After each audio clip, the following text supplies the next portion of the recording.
Frustrated by the Portable Device Enumerator Service DLL pop-up crashing your app? I'm Sophie Chen, a Senior Windows Support Engineer. Let's troubleshoot the cause and fix it for good. To start our guide for Portable Device Enumerator Service, you can follow the manual steps or use the suggested tool for workstation health.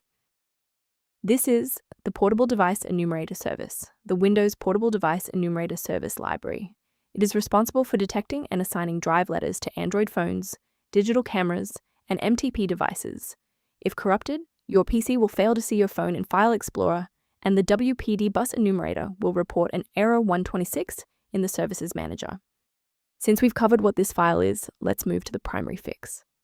If Portable Device Enumerator Service DLL is missing, it indicates a problem with your Windows system image. I suggest running sfc/scan now from an administrator command prompt to perform a surgical repair of your core operating system files. If you're still seeing the missing file notification, we should attempt to force a synchronization between the software and the OS. A full system restart clears the temporary memory cache and allows Windows to attempt a fresh initialization of all required libraries, including Portable Device Enumerator Service. Before you reboot, make sure to bookmark this video or click the like button so you can easily find your way back to the next step once your PC is back up and running. If the initial power cycle failed to restore functionality, we will now proceed to infrastructure-level support.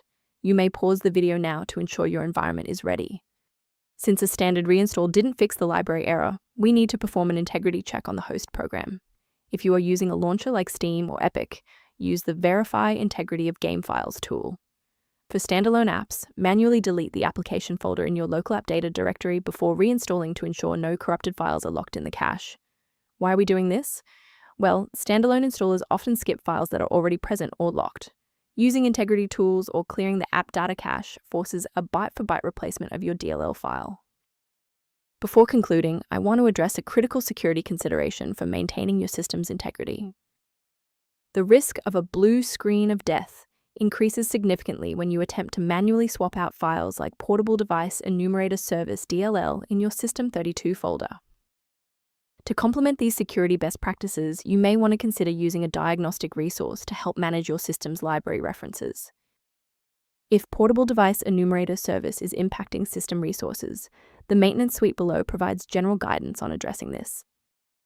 If we successfully synchronize the missing library for Portable Device Enumerator Service today, liking this video helps others find the solution. Subscribe for professional tech support,